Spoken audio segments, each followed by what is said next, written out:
다 됐습니다. 다음에 또 오세요.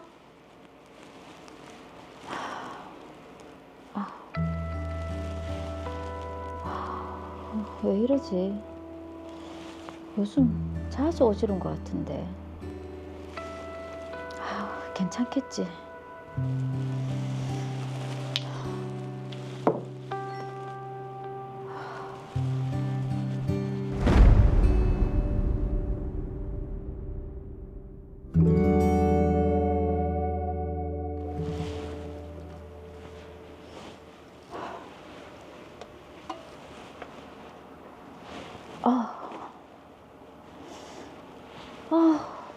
이놈의 두통 진짜 또 시작이네. 요즘 점점 자주 그러는 것 같은데 일단 이래야 하니까. 병원을 가보셔야겠는데요?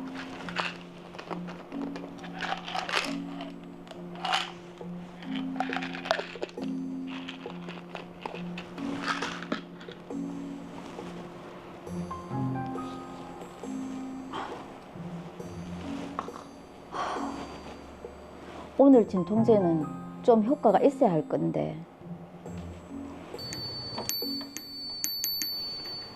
어서 오세요. 하지만 두통과 어지러움증은 날이 갈수록 심해졌고 고심 끝에 저는 병원을 찾았습니다. 하영미님, 두통과 어지럼증이 심해서 오셨다고 하셨죠? 그런데 집이 꽤 멀리 있으신 것 같은데? 네, 예전에 저희 언니가 이 병원에서 뇌경색 치료를 받았었거든요. 그래서 좀 멀어도 여기가 낫지 않을까 해서요. 그러면 입원을 해서 집중 치료를 좀 받으시는 게 좋을 것 같습니다. 입원이요? 예, 경미하기는 해도 뇌혈관 질환도 있으시고 언니분도 뇌경색이 있었다고 하니까 가정이 또 좀 고려해야 될 것 같기도 하고 그리고 여기 기록에 보니까 자궁이랑 난소 수술도 하셨다고 하고. 네. 입원을 해서 집중 치료를 하면 훨씬 예후가 좋을 겁니다. 남편은 주말에만 보니까 호순이도 회사 다니니까 간호는 뭐 그래 그냥 나 혼자 입원하는 게 낫겠다. 네, 선생님 말대로 입원해서 치료받겠습니다. 예, 그럼 입원 준비해서 보십시오. 예. 저는 그렇게 입원을 했고 병원에서는 물리치료와 약물치료, 침치료 등을 받았습니다. 입원 치료를 하면 상태가 많이 호전되었기에 저는 한 번에 2, 3주 정도 입원하는 과정을 반복했습니다. 이놈의 병원 생활 벌써 6년째네. 지겹다, 지겨워. 네, 하영미님. 네, 퇴원 수속 완료되셨습니다. 말씀하신 보험 서류도 이렇게 챙겼고요. 감사합니다. 보험이라도 들어뒀으니 그나마 이렇게 치료라도 받지. 안 그랬으면 큰일 날 뻔했어요. 네. 입원 일당도 나오세요? 질병 입원 일당이 하루에 몇만 원씩 나오고 실비 처리도 되더라고요. 한시름 들었죠. 치료받느라 일도 그만뒀는데. 아유, 다행이네요. 집에 가셔서 잘 쉬시고 절대 무리하지 마시고요. 아유, 감사합니다. 네, 가세요. 네.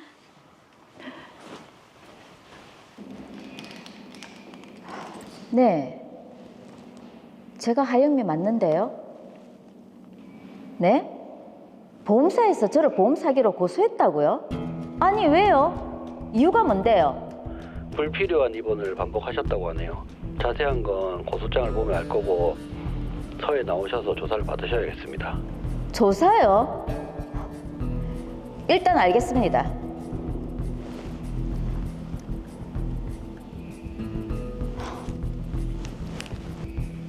로이어 보험사죠. 제가 입원을 많이 했다고 고소를 했다면서요. 뭐라고요? 다른 사람보다 40배나 많이 입원을 했고 통원 치료로도 충분한데 보험금 받으려고 입원을 했다. 아니, 누굴 사기꾼으로 합니까? 병원에서 입원을 하라고 하니까 한 거지. 보험금 줄 때는 언제고 이제 와서 고소를 해요? 나도 이대로는 못 참습니다.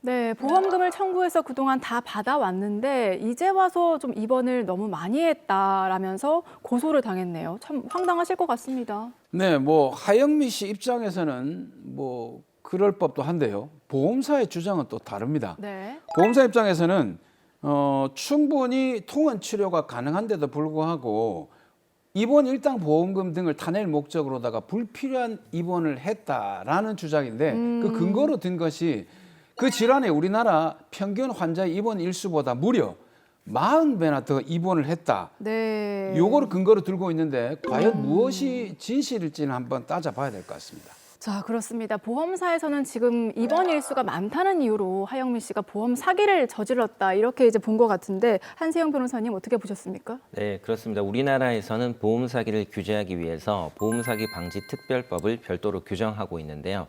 이 법에서는 보험 사기 행위를 보험 사고의 발생 원인 또는 내용에 관해서 보험자를 기망해서 보험금을 청구하는 행위로 명확히 규정하고 있습니다.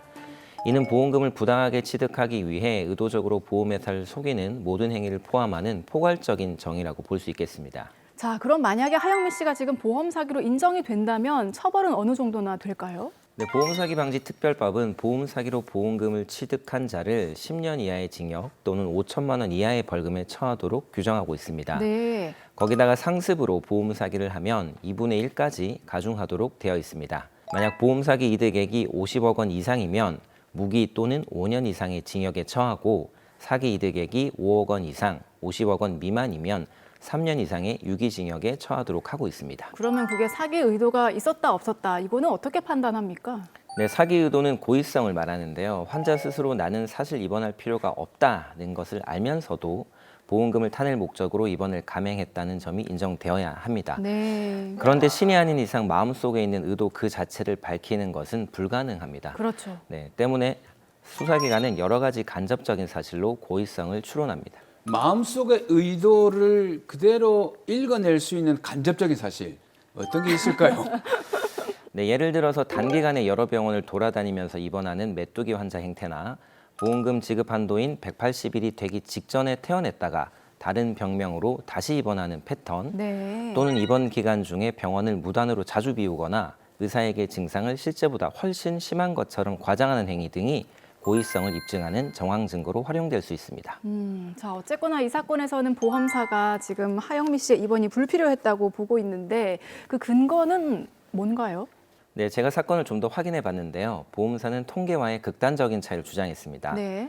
보험사는 건강보험심사평가원의 통계 자료를 분석해서 하영미 씨가 진단받은 기타 뇌혈관 장애 환자들의 연평균 입원 일수는 고작 3, 4일에 불과한데 하영미 씨는 연간 72일에서 많게는 121일까지 입원했다.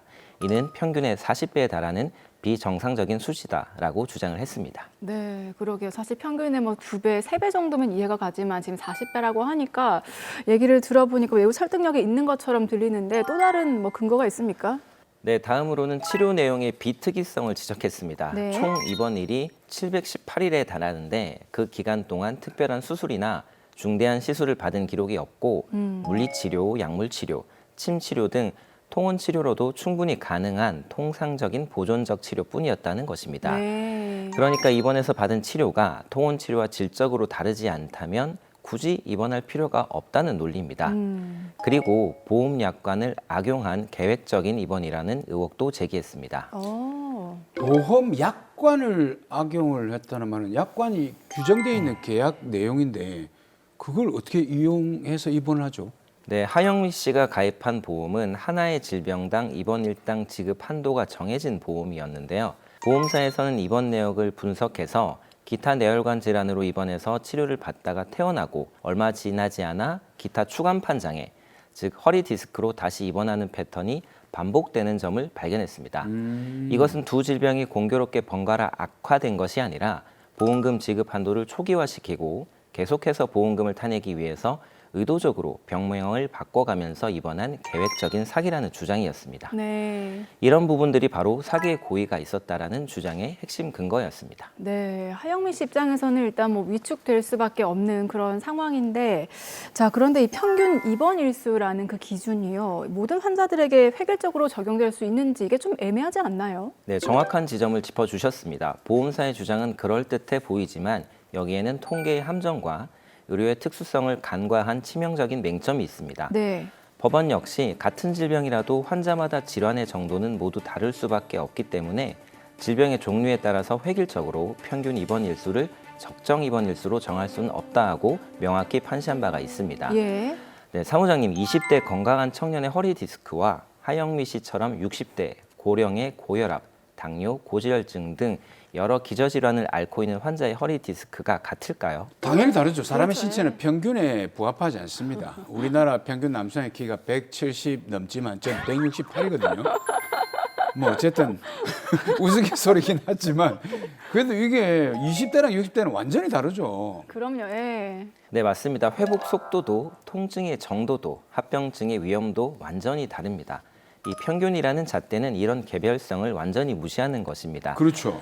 따라서 통계는 단지 조사의 필요성을 제기하는 참고 자료일 뿐이지 그 자체가 유무죄를 판단하는 절대적 기준이 될 수는 없습니다. 자, 그럼 다른 어떤 것들을 좀 중요하게 봐야 될까요? 네, 가장 중요한 것은 담당 의사의 의학적인 판단입니다. 환자를 직접 대면하고 진찰하고 검사하고 치료 과정을 면밀하게 관찰한 의사의 전문적인 판단이야말로 입원 필요성을 결정하는 가장 중요한 기준이 되어야 합니다. 네. 법원 역시 특별한 사정이 없는 한 환자를 직접 진료하고 치료하는 의사의 판단을 믿고 존중할 수밖에 없다고 판시한 바가 있습니다. 네. 그렇기 때문에 하영미 씨 사건 수사의 핵심은 입원 일수가 평균보다 기냐 짧으냐가 아니라 환자가 의사를 속였는가, 의사가 환자와 공모했는가, 또는 의사의 입원 결정이 의학적 합리성을 명백히 벗어났는가를 밝히는 것이 되어야겠죠. 자, 그럼 그런 내용들을 따져봤을 때 하영미 씨의 이 사건 같은 경우에는 어떻게 보십니까? 제가 사건을 확인해 봤는데요. 하용희 씨에게는 고통스러운 병력과 가족력이 있었습니다. 이 사건 이전에도 자궁 및 난소 절제술을 받았고 어깨 인대 복구술, 켈로이드 흉터 수술 등 총 11차례의 크고 작은 수술 이력이 있었습니다. 그러셨군요. 또한 고혈압, 인슐린을 사용하는 당뇨, 고지혈증, 갑상선 기능 저하증 등 복합적인 만성 질환을 앓고 있었습니다. 여기에 더해서 아버지가 뇌졸중으로 사망하셨고 큰오빠와 큰언니는 뇌경색, 셋째 언니는 뇌혈관 폐색으로 수술을 했으며 네. 막내 남동생은 뇌종양으로 사망한 비극적인 가족력이 있었습니다. 아이고. 그 정도 가족력이면 사실 조금만 어지럽거나 두통이 와도 혹시 이거 큰 병 아닌가? 네. 라는 겁이 덜컥 나거든요. 맞습니다. 그래서 당연히 병원 가서 검사하고 치료를 받을 수밖에 없는 그런 환경이네요. 네, 맞습니다. 사무장님 말씀처럼 이런 상황이라면 어지럼증을 느꼈을 때 단순히 피곤해서 그렇겠지 하고 넘길 수는 없을 것입니다. 그렇죠. 하영미 씨는 엄청난 불안감과 공포를 느꼈을 것이고요. 이는 그 자체로 의사가 환자의 상태를 평가할 때 고려해야 할 중요한 의학적인 요소가 됩니다. 네. 또 확인해 보니 남편마저 암으로 큰 수술을 받아서 하영미 씨가 이를 간호하다가 과로로 쓰러지기도 했던 적이 있었습니다. 이런 환자에게 보험사 측의 주장대로 통계상 당신은 나흘만 입원해야 한다고 말하는 것이 과연 합리적일까요? 네, 아우, 절대 아니죠. 이렇게 또 가족력이 있다면 지금 하영미 씨도 얼마나 고통스러우셨겠습니까? 그렇죠. 주치의도 지금 하영미 씨 입원이 적당하다고 봤기 때문에 계속 또 입원 치료를 권유를 한 것이고요. 네, 그렇습니다. 하영미 씨는 친언니가 뇌경색으로 치료를 받을 때 인연을 맺게 된 의사에게 계속해서 치료를 받았습니다. 이 의사가 여러 병원으로 직장을 옮겼는데 이 의사를 따라다니면서 진료를 받다 보니까 여러 병원을 전전하게 된 상황이었습니다. 네. 이 부분을 보면 하영미 씨가 특정 치료법이나 병원이 아니라 의사의 판단을 전적으로 신뢰하고 따랐다라는 강력한 반증이라 할 수 있습니다. 네. 자, 그리고 또 따져봐야 할 부분이 지금 보험 약관을 이용해서 입원 기간을 조절했다는 부분도 보험사에서 지적을 했다고 하는데 이 부분은 어떻습니까? 네, 이 부분도 제가 살펴봤는데요. 하영미 씨는 입원 기간 외에 무려 약 440회에 걸쳐서 외래 진료를 받은 기록이 있었습니다. 네. 하영미 씨의 목적이 입원 보험금이었다면 굳이 시간과 비용을 들여서 440번이나 통원 치료를 받을 이유가 전혀 없었겠죠. 그렇죠. 이는 하영미 씨가 입원을 하지 않은 기간에도 꾸준히 자신의 병을 관리하고 치료하기 위해서 노력했다는, 즉 사기 의도가 없었음을 보여주는 가장 객관적인 증거라고 볼 수 있습니다. 야, 그 정도 증거면 이 하영미 씨의 보험 사기는 처벌받지 않을 수도 있을 것 같은데 어떻습니까? 네, 제가 볼 때도 처벌받지 않을 것 같습니다. 네. 말씀드린 부분들을 잘 정리해서 주장한다면 아마도 경찰은 불송치 결정을 할 것으로 보입니다. 네, 마지막으로 정리해 보겠습니다. 하영미 씨처럼 지금 억울하게 범죄자로 몰릴 뻔한 환자들 많으실 것 같은데 그분들에게도 한마디 남겨주시죠. 네, 먼저 경찰 조사를 받기 전에 보험사에서 뭔가를 확인하겠다면서 만남을 가지자는 경우가 있습니다. 여기에 섣불리 응하지 마시기 바랍니다. 많은 분들이 당황해서 불필요한 진술을 하거나 압박감에 못 이겨서 불리한 합의를 하곤 합니다. 그리고 절대 혼자 싸우려고 하지 마십시오. 보험사기 조사는 법률과 의학이 복잡하게 얽힌 전문적인 영역입니다. 충분한 시간을 두고 전문가에게 의뢰를 해서 자신의 치료 기록을 검토한 이후에 법리적으로 대응을 해야 합니다. 당당할 필요는 있지만 당당하기만 해서는 억울함만 더 생길 수 있다는 점을 반드시 유의하시면 좋겠습니다.